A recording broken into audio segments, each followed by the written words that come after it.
Good afternoon, guys. Happy new week sa ating lahat, and also happy new month. It's the first working day of this month, April, and right now we are going to start this month by looking into one of the most popular diet na promote almost by everybody, including medical professionals like myself. I used to believe in this, although I never really liked it kasi I'm more of a lover of fatty foods and all those. But by teachings like in medical school, it's really a normal thing to promote these things to patients, a low fat, low salt diet. We will discuss today why this initially made sense, why certain studies show that it is promising, that it is sustainable and somewhat helpful for certain individuals, and why do we think that this is actually one of the most dangerous kind of diet that we can start in our way of life. So thank you so much for those who are already here watching live, Marites and Maria Colin. Thank you so much po for watching. So we are going to discuss this diet as compared to what we promote, and it is low carb nutrition. So low carb, we are not automatically saying that it should be high fat. So fats could be moderate, could be high, could be minimal on a certain amount for certain individuals based on their needs, but it could also be related to protein intake. It's just that we are emphasizing that low carb nutrition is actually a better option when it comes to optimizing health, whether it's for weight loss, it is for healing, it's for diabetes, high blood pressure, even all other illness that you can think of, even major surgeries, trauma, accidents. If you want to heal yourself, you'd rather want to promote more of the things that can help you heal, okay, and not just go into sugary foods that can just spike your insulin unnecessarily. Yes, so we are promoting that, but we are also aware that people are really having a hard time starting low carb nutrition, primarily because they were stuck in the era, they were brainwashed under the idea that fat is bad, and whenever they think of low carb, it's like an automatic thing that it's going to be high fat. So to clarify, I am promoting low carb, but I am also not shying away, meaning I don't avoid fats really, as long as they're good fats. I do not also say that you can eat as much fats as you want.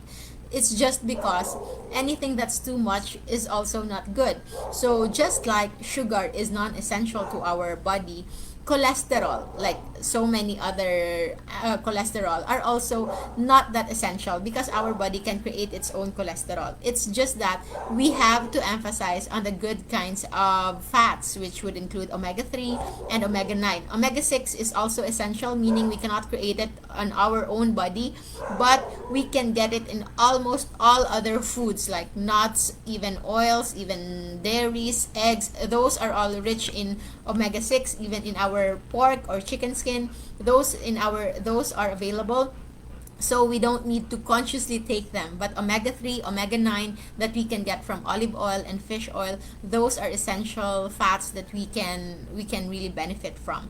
But I understand that there are people that's really having a hard time, so that's why when they do low carb, but they also try to make it low carb and low fat, because of the popular for the last 50 years, five decades ago, it was like the normal dictum, and you are having problems with your health, is go into a low fat diet, add that a low salt diet, because again, when most of the complications are related to cholesterol in the diet, the atherosclerosis, the clogged arteries related to fats, I understand that it somewhat makes sense that those fats, you should lessen your intake of fats to lessen those fats. But it's just that we are missing something very, very important in the equation, and we will discuss that in a short while.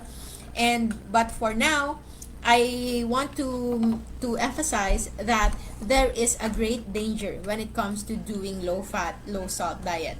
If there are some of you who are already if there's some of you who are already prescribed before or diagnosed before with certain illness like hypertension, hypercholesterolemia, diabetes, heart attack, stroke, what else? Fatty liver, and there's so many other, gallbladder. Those are the things that people are usually being advised against intake of fats. So I have one question for you.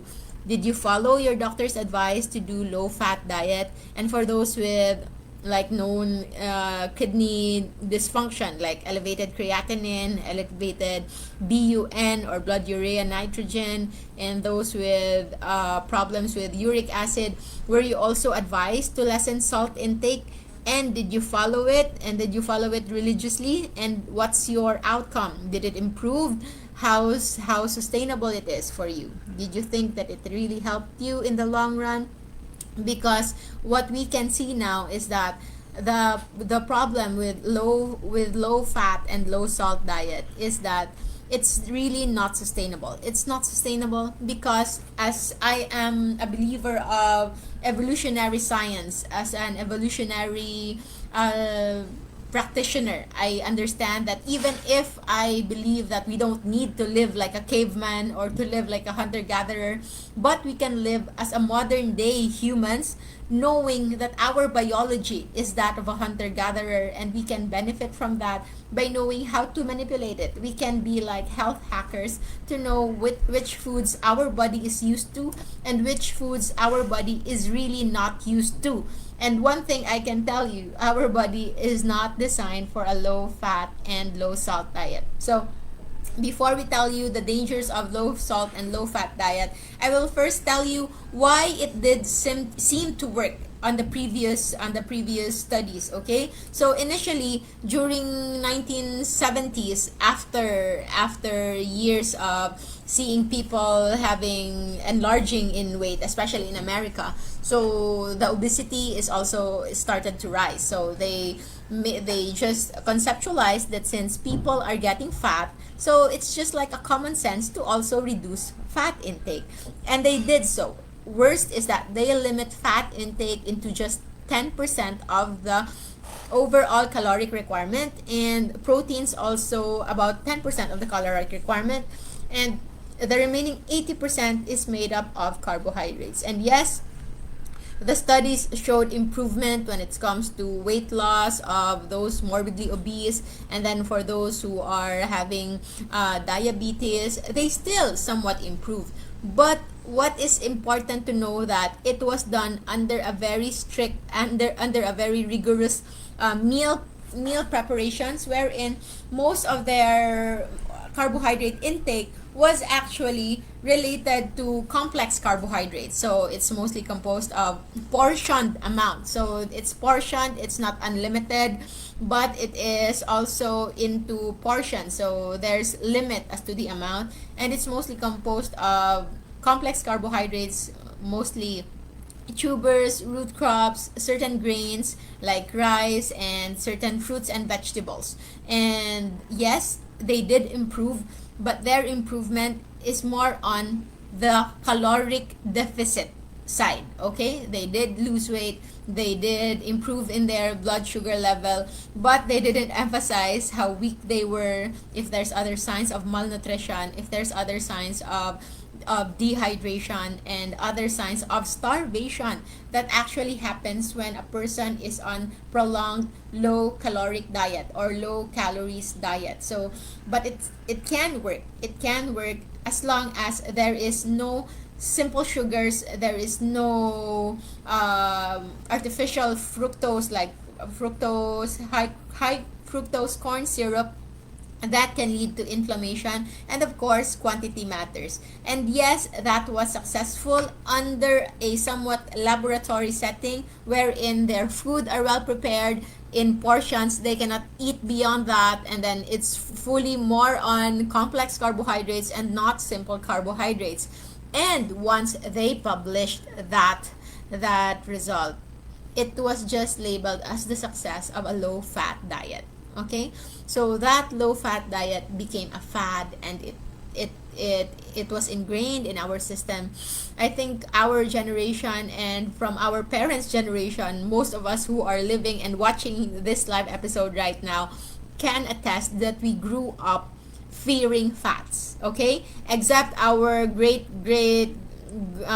grandfathers and grandmothers who were never afraid of fats, and they're still alive, okay? But for those of us who are like just like our grandmothers, who are already was afraid of fats and was somewhat lessening their fat intake and unknowingly replacing it with a worse and more fearsome kind of food, which is sugar. And that's the problem lies. Who among us here doesn't have a parent who is either diagnosed or already passed or is currently suffering from diabetes, high blood pressure, and all of those modern day diseases? I myself, our father died at the age of 55 only, because of diabetic complications. So he was already in insulin, I think, for the last 3 or 5 years of his life. And before, he used to think that just because he has already insulin, he can just take as many shots as he can. So his allowance for insulin that is supposedly good for a month, he can finish it way before, because he knows that just whenever he increases sugar intake, his his blood sugar will shoot up, and what he just need to do is just increase his insulin dose. So, and that is where the problem lies, okay? So with low fat intake, the worst kind of that is actually the silent approval. If you've seen the post I made just a while ago in between my patient, because we are usually fully booked with our schedules, and I'm sorry for the other patients that I have to cut and make our consultations faster in order to give way for our other patients. But I hope if you still have questions, you can just ask anytime. So the problem with a low fat diet, okay, so this is low fat. So what's the problem with this? When you're eating low fat, there should be an equivalent of the food that you're going to eat. So it's mostly carbohydrates and proteins. But in the studies, they noted that it's mostly carbohydrates. So like 80% is carbs. And then 10% would be just proteins, and 10% is fats. But it was effective because these are whole foods, okay? And also portions. So there is a limit. It's not unlimited kind of carbs. So when they published this, people agreed that reducing fats can lead to better health, and automatically, but they didn't emphasize on what kind of carbs they should eat. So what happened is that when people addressed a low-fat diet, and even if it's mostly animal-based low-fat diet, what they did is just make sure that everything is low-fat, but their carbs are mostly sugar, HFCS, high fructose corn syrup, and it can even be honey. And sometimes you can say fruits, so many fruits. And when you eat all of these combined, what will you get? Okay? So what will you get? So if you have parents who have been asked to limit their fat intake, and comes when they did their laboratory result, it's still high. If it's not high, it's controlled, it's normal, but they are taking medications to lower those fats. So just like statins, right? So the most common ones are statins, simvastatin, rosuvastatin, atorvastatin, to lower that. So if this is really effective as a form of lowering cholesterol, why would you need this if this is really an effective diet? So seldom can you see a person who was diagnosed with hypercholesterolemia, with hypertension, who is eating low fat, but also not taking statins. So where is healing there?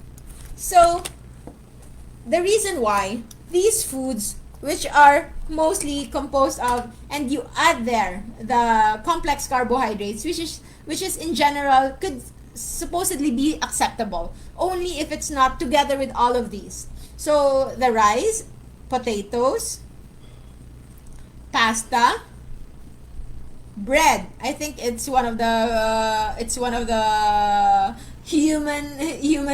humankind, mankind's favorite, bread. So what it will do, it will spike up insulin, okay? And based on our previous episodes, we already discussed what will happen if you have high insulin. So if you have high insulin, the other name of insulin is actually a fat storing hormone. Okay? We only know insulin as a sugar lowering hormone. But we didn't know that as it lowers sugar in the blood, it also increases the fats in the blood. Okay? So that's what insulin does. So that is the reason why those people who are eating low fat but with increase in carbohydrate intake will still have a blood sugar result of elevated blood cholesterol. So it can be triglycerides, it can be LDL. Seldom you can find HDL, okay? Because HDL is like a good fat. It will function to help reduce the triglycerides and LDL, okay? And usually it is low when these are high, and it's not a good thing, okay?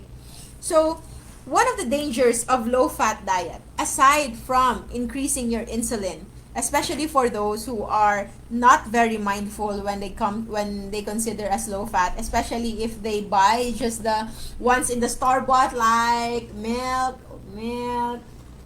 We have milk, right? So milk. We have low-fat butter. No? Everything low-fat. But what is usually replaced when everything is low-fat?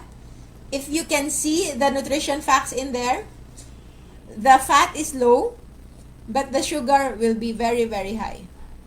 So it's really important to be very mindful. And what will happen into our body? So we will discuss first the dangers of low fat, and it will be followed by the dangers of low salt diet. Okay? So before we proceed, we have quite a number of commenters. Thank you so much for everyone who is watching. And I will just greet my brother, because he's my brother. Hi, watching from France. So that's my brother Andrew Kichuaro. He will be one of our guests soon, the moment he arrives here. Okay? I will introduce you all to him. So we haven't seen each other for 15 months. December? Yeah, almost 16 months. Okay, so 16 months he is on board. So what are the most important things that we need to consume with our fat intake? So first, we can remember the ADEC. So these are the fat soluble vitamins. So these are vitamin A, D, E, and K. Okay? And another thing that's most important is our essential fats.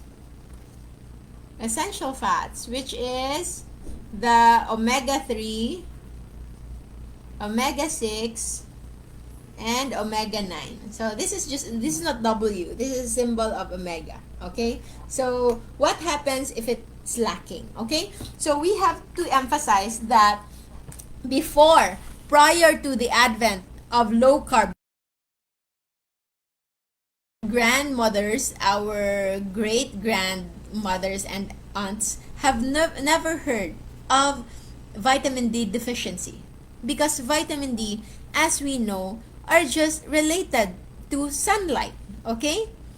And also, there wasn't much supplements before. There's no, except for even the advent of multivitamins only occurred just a couple of decades ago, but not before the advent of low-fat diet. And why is that? It's because absence of fat intake will also reduce these vitamins, okay? So these are naturally found in fatty foods like eggs, like even in our nuts, in salmon, in fish oils, in other creatures like the fat in our beef, in pork. So those can actually be a sources of these vitamins. And most importantly, our olive oil, avocado, and coconut. These are good sources of our fat soluble vitamins and also our essential fats. So essential fats, omega-3 is mostly in fish oils. In fish oils, omega-9, it can be found in olive oil. But although a lot of these can be found in each, because you cannot really find an isolated oil containing mostly. But with omega-6, it's almost everywhere. All kinds of foods like nuts, eggs, they're full of omega-6, that even if omega-6 is essential, but there is no such thing as deficiency. No omega-6 deficiency. So we can just not think about this. So if you see an advertisement advertising that it is rich in vitamins, it is rich in omega-6, you should be careful, because actually there's no need for us to really think about omega-6 because it's almost in every fatty food that we eat. The good and the bad kinds contain omega-6 essential fats, okay? So deficiencies in all these will have problem. So vitamin A, we know we can have problem with our eyesight. But it's not just that. There are many problems that can be related to vitamin A deficiency, and that can also include our skin if you have dry skin, okay? Others can even lead to infertility. So for those of you who have been problem getting pregnant, try to consider how much fat you take. Are you taking enough fats? Or if you're taking fats, are you taking it with so much sugar? So those can be a problem. So eyesight, vitamin A is important with our skin. So skin formation, collagen formation. I understand that people are now taking collagen as supplement, but actually our body can create its own collagen, but it needs the necessary vitamins and necessary proteins in order to make collagen. So vitamin A is very important for our skin health. So reduced vitamin A can also lead to acne, breakouts, dry skin, and that dry skin can lead to infections, and that infections can lead to poor wound healing, okay? And so many others. So we can, since vitamin A is needed when it comes to our formation of immune response, so we can have our immune system may not be that good. We can have sore throat easily, we can have infections, our propensity to fight common infections, like for example, it could just be a normal flu, then it can, without vitamin A, without enough surfactant as in part of our mucus production that can aid in elimination of our pathogens and bacteria that crosses our system, that can fall into pneumonia. A simple flu, a simple cough can lead to pneumonia if you don't have adequate vitamin A, okay? How about vitamin D? So vitamin D, we understand, I think we've discussed this a while ago, that vitamin D3 is the active form. So before it can be, and we now have a lot of sellers and supplement producers advocating vitamin D. And because so many people are now diagnosed with low vitamin D, and sometimes it can seem like as a surprise, and sometimes like an amazing discovery that you were able to discover a vitamin D deficiency. And yes, it's good. Yes, it's good that you've discovered that, but also you have to understand that with vitamin D3, it's not just vitamin D3 alone. The main ingredient for vitamin D3 is actually cholesterol, okay? In order to make vitamin D3, you must have enough cholesterol first in your system. And if you don't have that, your capacity to make vitamin D3 first in your skin, and it will be activated by sunlight, and it will be moved to liver and then activated in the kidneys as vitamin D3, will not happen if you are deficient in cholesterol in the first place. Okay, so it's important that you have these, because if you don't have enough vitamin D, it can lead to a lot of problems related to bone problems, even our nerve conductions, and even many other problems related to vitamin D deficiency, and that can lead to so many things like rickets. Okay, so vitamin D is bone, grown, and moan. So it can also induce somewhat psychiatric manifestations. So you can see people having anxiety attack, or others having depressions and other psychiatric psychological disorders. But if you investigate fully, it's just related to decrease in vitamin D in the system. That's why right now a lot of people are said to really be low in vitamin D3. But if you look at the root cause, they are not just taking enough and sufficient amount of fats, or if they are taking sufficient amount of fats, but they are taking the wrong kinds of fats. Okay, so we just promote the healthy kinds of fats. So the healthy kinds are those that are natural, okay, are those that are not trans fats, without trans fats,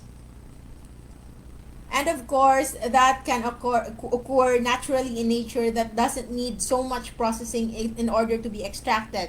So we will discuss that, where we can get all those healthy fats. So, and it's important that whenever you take those fats, it should not be together with sugar and other carbohydrates that can spike insulin. And vitamin E is also very important. So we already know vitamin E. We just thought that vitamin E is just good when it comes to our skin, to our complexion, but it is more than that. Vitamin E deficiency can cause nerve and muscle damage. So when you have vitamin E deficiency, you can have weakened immune system, and you can have feelings of tingling sensation. So when your nerves and muscles are damaged, so you can have unknown sensations. So that's paresthesia. So paresthesia is an abnormal sensation made by our nerves, okay? And the muscles, it can have unnecessary twitching, even if you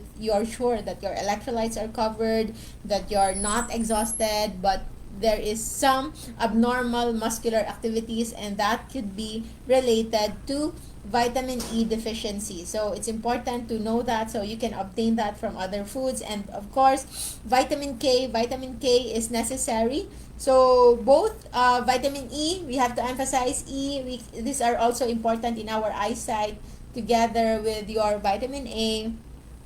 And it is important to know that it is now said that lack of vitamin E can lead to many other diseases, like development of coronary heart disease, the age-related macular degeneration, some mental function, and of course mental decline, such as Alzheimer's disease. So it's important to know that. And with vitamin K is, I think, one of its most important functions that we know is related to bleeding. So without vitamin K, it can lead to many bleeding disorders. So you can have a high propensity for bleeding, and that is not good. A minor trauma can lead to a lot of bruising, longer healing. Bone development may have, so it can relate to bleeding. Also bone problems, and also other health, like our heart health, so cardiovascular health, that can lead to osteoporosis if not adequate osteoporosis. So this is very important, that we need to take ample amounts. So fats is good, and they are essential. And how about the omega-3, omega-9, and even if we include omega-6, if these are not sufficient, did you know that our cells in the body is made up of lipid bilayer? So it's usually a lipid bilayer, so it looks like that. Okay, so it's lipids, it's lipids, so it's a double layer lipid lining our cells. So that's our cells. That's why our skin is not that's why our skin is waterproof. Okay, it's waterproof because it's actually made of lipid bilayer, and that is how our cells are made of. All of our cells in the body are made of lipid bilayer. That is why it's very essential to take ample amounts of those lipid soluble and lipid essential fats in our system. And these fats is not just related to our cellular membrane or the one that makes up our cell wall, but it's also the most important would be our hormones. So all of our hormones in the body are mostly related to fats, whether it's thyroid hormone, whether it's reproductive hormone, even stress hormones, the cortisol, the thyroid, for the reproductive, we have testosterone, we have estrogen, we have progesterone. Those are all under lipids. So stress hormones, the cortisol, okay? And the most important ones, the ones that's coming from our pituitary glands and the ones coming from our brain going to our system, those are the hormones that we need. And without proper ingredients to produce these hormones, we will have a lot of problems in our body, and these problems can lead to many stresses. So it can lead to dysfunctional lipid metabolism and glucose metabolism. So others would be adrenal insufficiency, so you cannot produce enough or necessary stress hormones when necessary, adrenal insufficiency. And these can result also an increase in too much insulin, too much fatty acids in our system. That can lead to the problems that started the low fat diet in the first place. Okay, so you see, if you go into low fat diet directly without really looking into how it can affect our system, you can actually lead to so many problems, and these problems are the ones that will show us high fat in the body, low fat causing problems that leads to high fat in our blood. And so it is again addressed as by giving a low fat diet as prescription. Okay, so this is where the problem lies. We have to look first the cause of why we needed low fat. So if we have to look into that, we can remember that the very reason why low fat in the first place was established is because of obesity. Okay, and what makes a person obese? Is it just the intake of fats? Okay, so it's actually not just the fats, it's not just about the carbs, it's even not just about the proteins. Okay, but with obesity, it's just a sign of too much insulin. So among these three macronutrients in our system, okay, out of these three, which ones has the most important impact when it comes to insulin? I know most of you already know. So again, it's the carbs. And again, we are not demonizing carbs. We don't want to make the mistake of others demonizing fats. So we are not demonizing carbs. It's just that we have to choose the good carbs, the better carbs, okay? The good carbs. So the good carbs are those that doesn't spike insulin. So what are those carbs? So those carbs that are low in calories, high in fiber, and high in, most importantly, vitamins and minerals. Okay? So, can you guess what could be included in this good carbs? So, the most common would be vegetables. And I understand, especially the young ones, you might not like vegetables. I only started eating vegetables since I was already a postgraduate intern. So that was just roughly 6-7 years ago. So it wasn't so long ago since I started eating vegetables. And only recently that I eat vegetables without choosing so much. So I understand, and don't worry, good carbs are there. But again, they are not that essential if you don't like vegetables. But if you like vegetables, then well and good, you can maximize these benefits. What is important is we avoid the bad carbs. That spikes insulin. Okay? So what spikes insulin? Number one would be the sugar. So any form of sugar. I think there are a lot of people asking whenever I say avoid sugar, and then they will ask, how about honey? So honey is made of fructose and partly sucrose, and once it's processed, it can still be converted into sugar and or glucose in our body, and that can still have an insulin effect.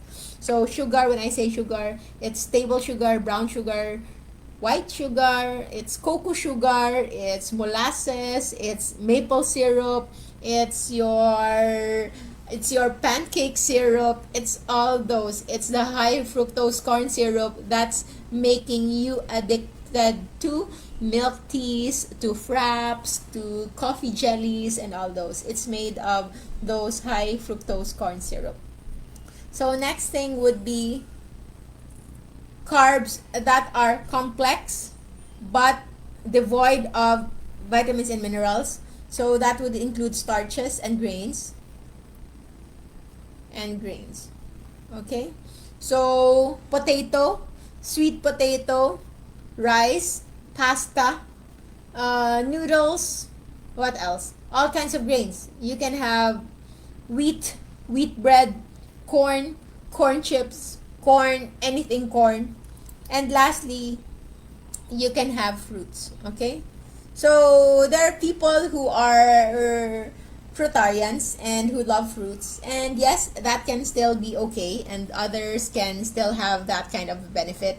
It's just that I don't find it sustainable. And for those people who think they can live on fruits forever, then okay, that's okay, because fruits will have fructose, and fructose is a reserve sugar. So it will not be used unless you have glucose, unless you have other sources of energy. But if you are not consuming anything and just fruits, so it's no longer a reserve energy, but it's already your primary source of energy, and that can be okay. Okay? Know that with fruits or fructose, you can have elevated uric acid. You can also have elevated triglycerides, because that's also one of the pathways that it can lead to. So triglyceride formation, or the bad cholesterol formation, and also the uric acid formation that can damage not just our liver but also our kidneys. Okay? So with these, especially taken all together. So what is an example of this taken together? Apple pie. What else? Peach mango pie. I think that's one of our favorites. Peach mango pie. So peach mango pie will have fruit in it, will have starch coming from your breading, and of course, it will be added sugar. So those kinds of foods that, yes, it is also during the heightened, this obesity pandemic, also, it's not a coincidence that these also occurred together with the creation of fast foods. Because fast foods are mostly composed of not just sugar, starch, and grains, but sugar, starches, grains, and bad fats. Before, it's not a bad fats because they used to use tallow, or the fat from beef. But now, that is already quite obsolete. It's no longer seen so much. And as much as I want to use that, I don't have any sources where I can buy that. the lard and tallow. I used to buy kilos and kilos of lard, only to know later that that lard was made of vegetable fat. So that was a scam. And I don't know if we can sue them to name it lard when it's actually a vegetable fat. So it's really, really a very, very bad experience. So with this, it can lead to insulin spike, and when insulin is continuously rising, it can lead to insulin resistance, and when there is insulin resistance, there is heightened fat formation, and with fat formation, you can lead to maximizing your fat deposits. Okay, so fats will be deposited. Okay, so not all people form fats. So I know a lot of you here are non-fat formers. So non-fat formers are those people who don't get fat even if they eat all the junks, even if they eat all the fats and all the sugar and all the starches all together. They don't get fat. But if they are honest with themselves, they know also that they are not the healthiest. Most of them, because insulin will always have an effect. We have to know and we have to accept that insulin is not a silent. It may be a silent, but it is not an inactive hormone. Okay? Insulin is a very, very active hormone that can increase so many things. So insulin, the most obvious effect would be obesity for others. But about half of the population will not get fat even if they already have high insulin. But they can have another kind of obesity, but that is central obesity.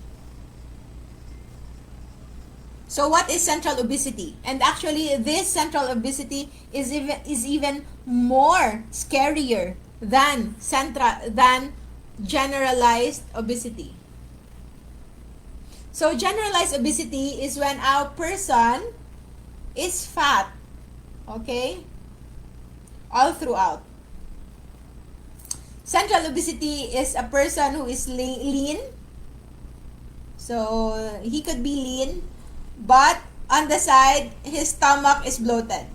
So do you know anybody who is like this? So these people, and this is a male. This is not a pregnant woman, okay?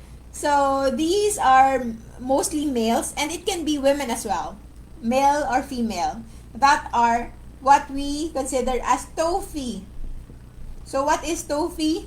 So this is thin outside but fat inside. Why is that fat inside? It's because if you look at their abdomen, if side view, so side view, that's their tummy. This is side view, okay? Side view, we'll make it, okay, okay? So what they really have is an abdominal fat, okay? So that's already a subcutaneous fat, or the fats right beneath our skin, okay? So that's subcutaneous fats, but there's also what we consider as even scarier, and that is the visceral fats. So these are the fats that's covering our intestines, okay? Our intestines, our liver, okay? And our kidneys. So all of those important organs are now covered by those fats, and that has shown to be way, way riskier for heart attacks and other illness and other cardiovascular diseases than central obesity. So others don't get this, don't get this. So, but when they check their liver, it's full of fats. Okay? They have fatty liver. Some, for women, they can have PCOS. So if this is the ovary of a woman, so this is the uterus and there's the ovary there. So some women will have cysts in their ovary, so it can go very, very large. Okay? It can have cyst formation. Others can have myoma. That's why even there are those female that are already looking like postmenopausal, or sometimes not even postmenopausal, but they look pregnant. It's because of the myoma. They're not carrying a baby, but they're carrying myoma. Sometimes multiple myoma in their uterus. Some, it could be endometriosis. So the lining is very thickened. Okay, so the whole uterus is very, very large and very, very thickened, as if similar to that of a pregnant woman. And for males, insulin effect can just be like another growth hormone. And what's the problem with males? It's the prostate. So prostate enlargement, or BPH. So it's benign. Although cancer can also be at risk, but BPH, or benign prostatic hyperplasia, is the enlargement of the prostate. So the most common manifestation for, especially for elderly men or mature men, would be difficulty urinating. Okay? They like to urinate but nothing comes out. It's because with their urethra, if this is the shaft and this is where the urine should go out, the prostate will be here, surrounding the ureter. The urethra. Okay? And when there is BPH, it will obstruct. So the flow from the bladder, it will be pinched. Okay? So instead of a large pathway, it now become a very, very small pathway. That's why elderly men will have a problem urinating. And they must be dependent to catheterization in order to improve their urination. So no one is excused. Some will not have these. There are people whom I know who doesn't have problem yet. For now, they don't have any problem, but they don't have tumors, they don't have fatty liver, they don't have any known fats, but they have a lot of allergies. They are somewhat like allergic to everything. They have allergies. If not allergies, other forms of inflammation. So other forms of inflammation could be GERD. So GERD is just an inflammation of your stomach lining, gastritis. So in addition to that, ulcer formation, peptic ulcer disease, can also be a manifestation of inflammation. Other not so obvious would be cracking of lips, infections on the mouth, infections on the gingiva or in your gums, because that is actually the first part of your gastrointestinal tract, so your GI tract. So how healthy is your mouth and your oral mucosa and your lips are, that can give you actually a signal on how healthy your gut is actually as healthy. Okay? So other cause of inflammation, joint pains, arthritis.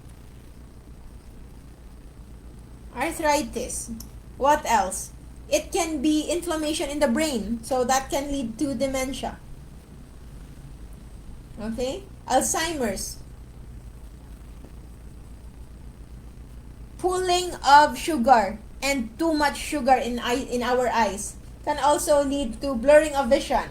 So doctors are very fond of using abbreviation. So blurring of vision. Okay? So sometimes it is usually diagnosed as EOR.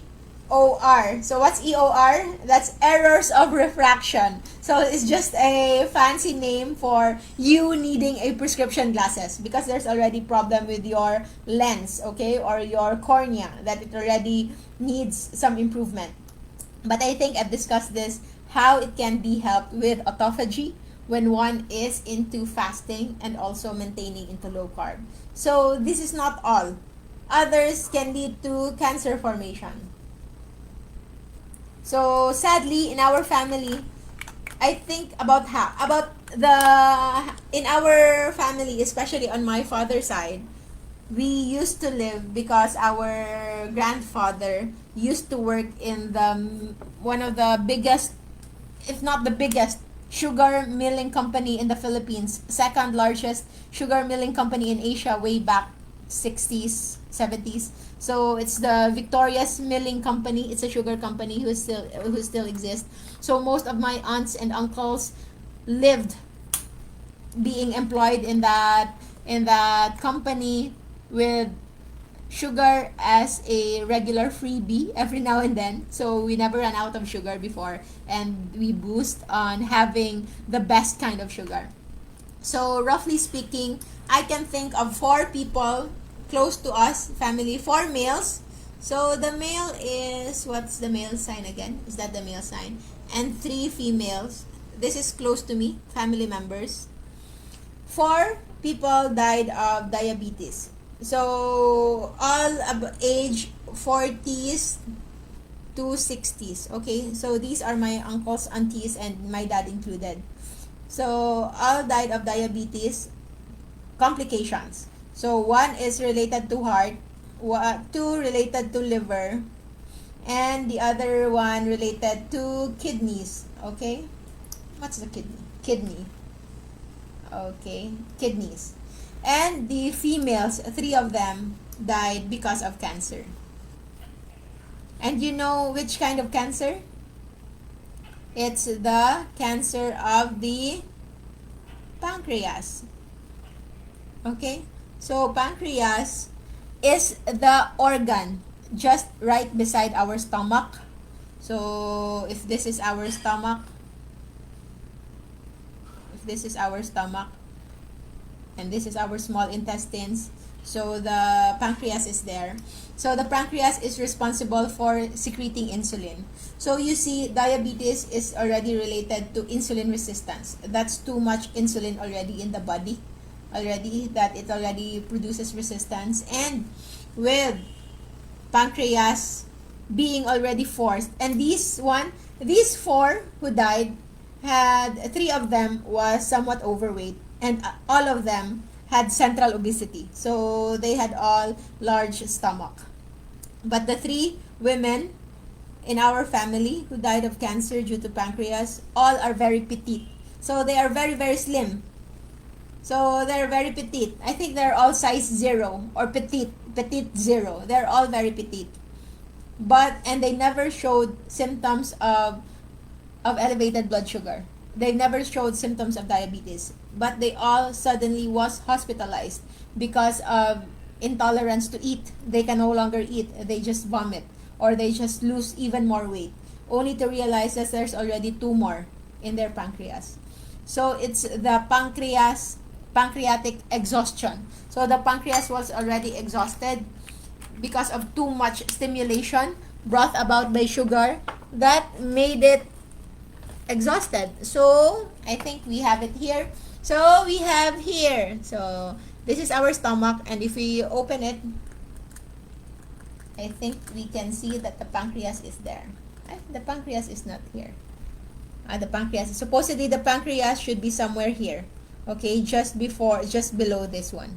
Okay, so those are the important organ systems that we have to consider, and that is the danger.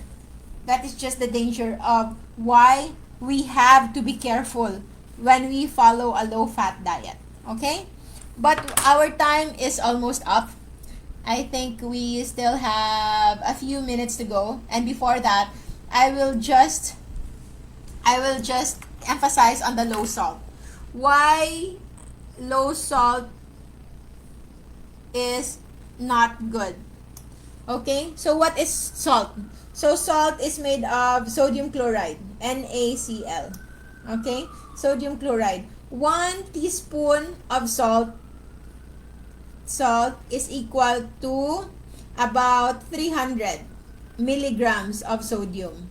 Okay, so if our dietary intake of salt is about 1,000 to 2,000 milligrams, we actually need about 3 to 4, at least 3.5 to reach the 1,000 milligrams. 3.5 teaspoon of salt. And you think you are eating enough? Do you think you are consuming enough sodium? in your diet? Because low sodium is actually related to more problems than elevated sodium. So a mild hyponatremia can lead to vomiting, headache, but severe low hyponatremia can already lead to seizures, can already lead to coma. And the worst part is sodium is what we considered as potassium sparer, okay?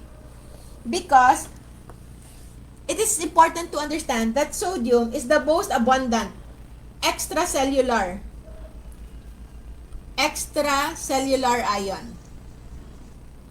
So inside the cells. So our body is made up of cells, and there are blood vessels. So inside the cell, the most important ion is potassium. Okay? But outside, it should be sodium. So Na is sodium. Both extracellular and intravascular. So inside the vessels. Okay?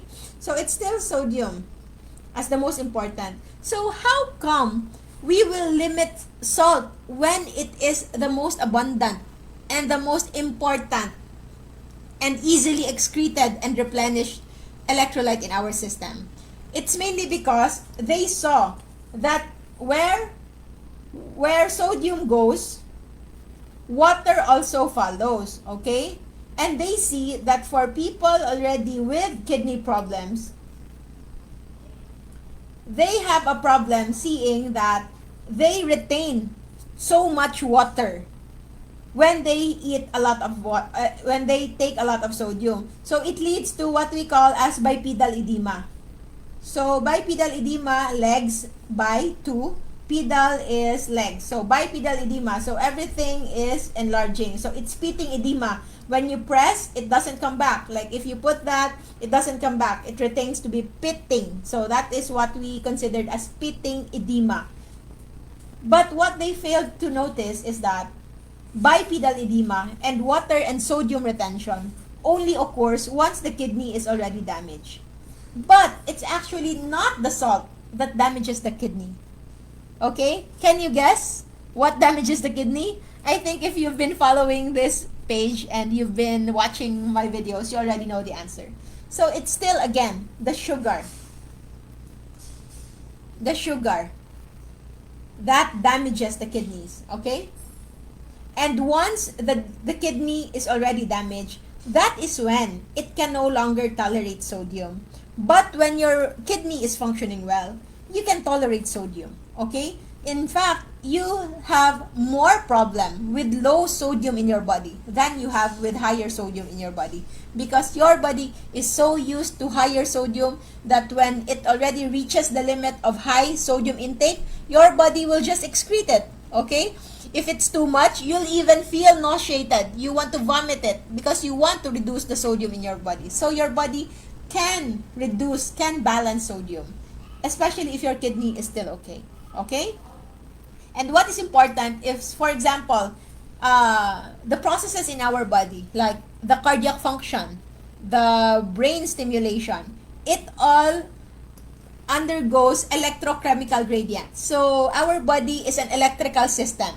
It functions through electricity. So there should be an equal charge or an equal potential that should be reached in order for that occurrence to happen. Like for example, the hearing, the sensation of smell, the visualization. So it's under what we call as depolarization. Okay? So in order for that to happen, there should be a balance of sodium and potassium in your body. So what happens if you reduce your sodium intake? Okay? So if you reduce your, for example, so we make it simple. So for example, there is 6 sodium, there is 6 potassium, and there is 6 sodium. So if you limit your sodium intake, so say for example, especially for those who are very fond of taking water. So you take a lot of water, but you're not taking enough salt. So you will tend to urinate, excrete all of those sodium in your body. So what you will have, for example, you reach those, so you will only have 3 sodium left with 6 potassium. So it's not balanced. So if you are not going to replenish it, eventually your body will try to compensate. It will lose the potassium in your body in order for it to have a balanced potassium in your system. So if you were diagnosed with hypokalemia or low in potassium, you can try to think if you are really not consuming enough, so if enough potassium, or was it a compensatory mechanism of your body to neutralize or to make even the amount of sodium that you have in your body. So that is why we can say that sodium or salt is potassium sparing.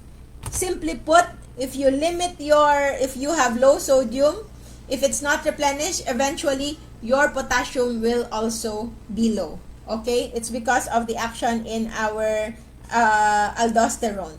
Okay? It will try to eliminate that.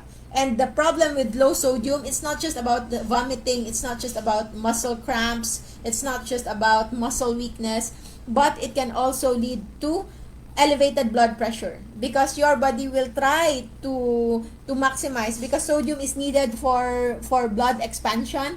So in order for it to compensate with that, it will try to constrict the blood vessels, and it can lead to elevated blood pressure. Okay, and that is still related to aldosterone's function. So more than fats and sodium, you have to make sure that you are addressing the root cause. If you have to follow a certain dietary advice, whether low fat, low carb, low salt, low protein, high protein, whatever, you have to consider, why are you being given that? What is the root cause? Okay, so what are the things that you should consider? Okay, so we have to make sure that you are addressing it for your own and not just following other people's advices. So I think there are so many things that we need to talk about.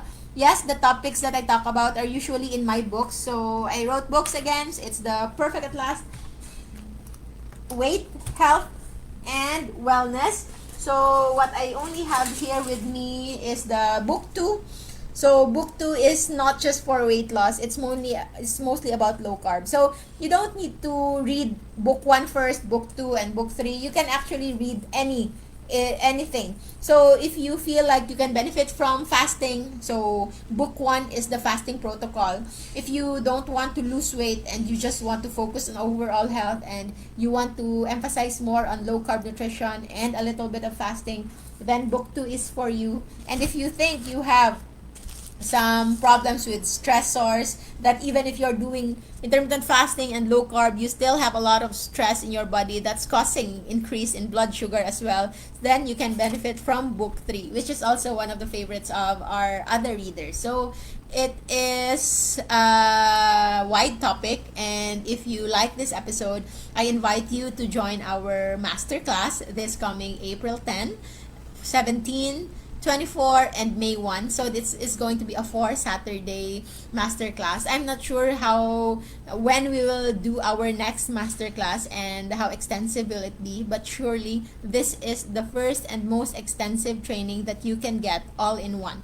So if you can imagine the learnings that you can get with our 1-hour episode, and sometimes we tend to forget that because we will go about our lives and tend to forget whatever we learned. So try to think a 4 consecutive Saturdays of learning, of having 6 hours of conversation, mostly about wellness, health, and unadulterated, unbiased scientific evidence on proper nutrition, healing, prevention, and possibly reversal of many illness that made us the problematic modern day human that we are now. But know that you are on the right track, and doing this is not just for yourself but also for your loved ones. And as a leader of the family, a leader of the household, I think we all have that responsibility to engage and partake other people, whenever, even if they won't listen, but we have that responsibility to share whatever we know, and that is partly what I'm doing. And Thank you so much for everybody. 269, almost 300 live viewers who are watching right now. Maraming salamat po. I'll see you again this Wednesday. I'm not sure if we can continue with MWF and as once our masterclass started, since we will be very busy, but I will do my best, and I hope you can join our masterclass. We considered it as one of the us ourselves consider it as the learning of a lifetime. Whatever we learned before, it was all under the premise of multi-million industry, of businesses, and marketing strategies, and we want to help as many people as possible become liberated by knowing just pure science, just pure medicine, and just proper nutrition in order to live our lives fully. Yes, Savior. Vitamins are just a very expensive urine. I could agree with that. It's just that we are better make sure that we are eating the right foods, eating it at the right time, and of course, optimum wellness, optimum health is not just about eating, but it can also involve proper fasting. And I hope you can learn from it. A thing or two is already enough. And thank you.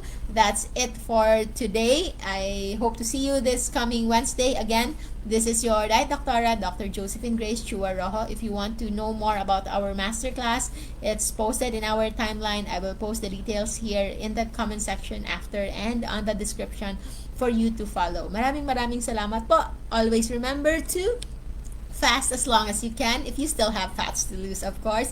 And when you do eat, always stay low carb so that we will all stay safe. Maraming salamat po. Goodbye and have a good night to each and everyone.